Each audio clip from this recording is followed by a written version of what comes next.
This is a segment from The Book of Weird by Mark Slade, published by Rogue Planet Press. The Hungry Face. Read by Laura Nicole. France could not rise from his chair, nor leave the table, for the face on his stomach would not allow him to leave a feast especially prepared for him.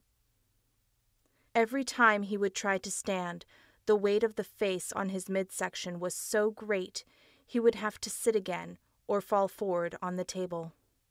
The face would screw up its eyes and laugh heartily. "You cannot leave the table until you are full," it told him. "But I am not hungry," France spoke in a weak voice. "Make yourself eat," the face growled.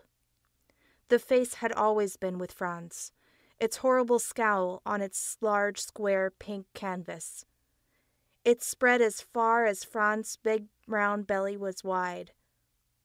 Even when he was a baby, that old man face, wrinkled and dimpled forehead, had been born as a birthmark, or, as the wet nurse said, a curse. Franz's father turned to the bottle, which caused quite a bit of problems being the village school headmaster. Franz's mother refused to believe the face ever existed. She pushed for Franz to be treated as normal as everyone else. She never allowed him to acknowledge the problem. "I never liked your mother," the face said. Mira, his maid, entered.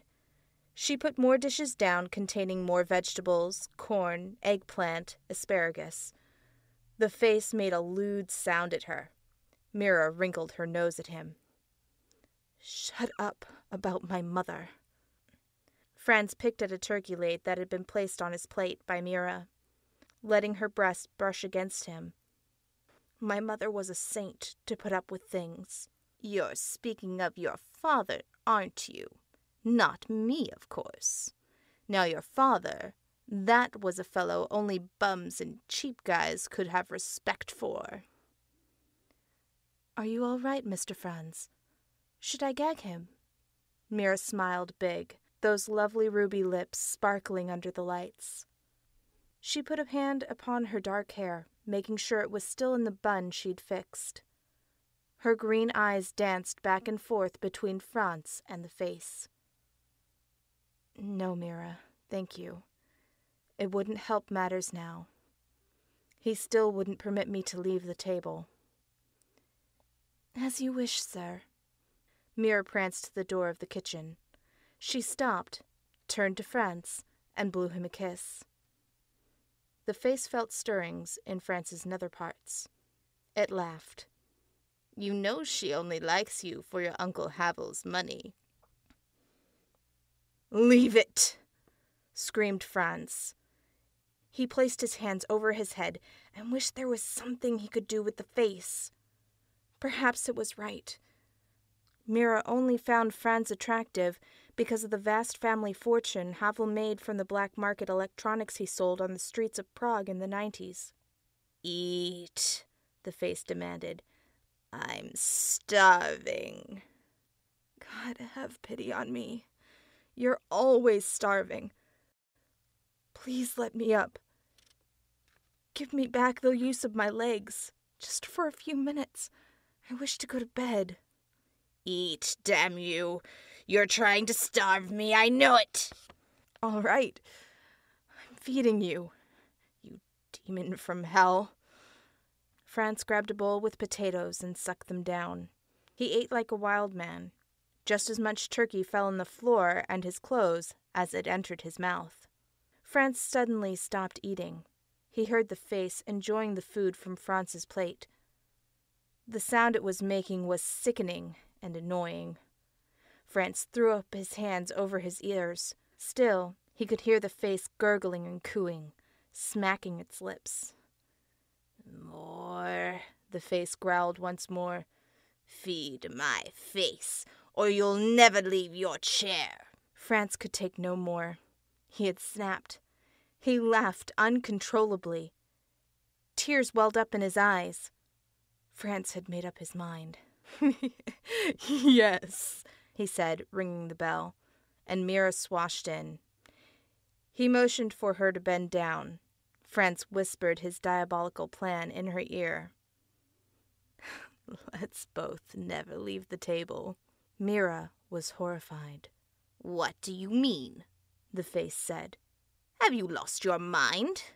"Yes, I can tell that by your pernicious laughter. You always want to leave the table." Mira left. 10 minutes later, she returned with 2 mirrors. She'd set one on a smaller end table she'd moved to the right of the table. She placed another mirror on the side of the first mirror to catch the image from it, pointed the second mirror towards Franz's midsection. She drew a chair next to Franz, pulled him and his chair away from her.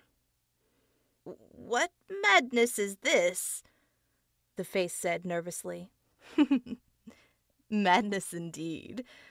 "Madness indeed," Franz retorted with a small giggle. Mira carried on with her work, an infinite amount of sadness overtaking her emotions.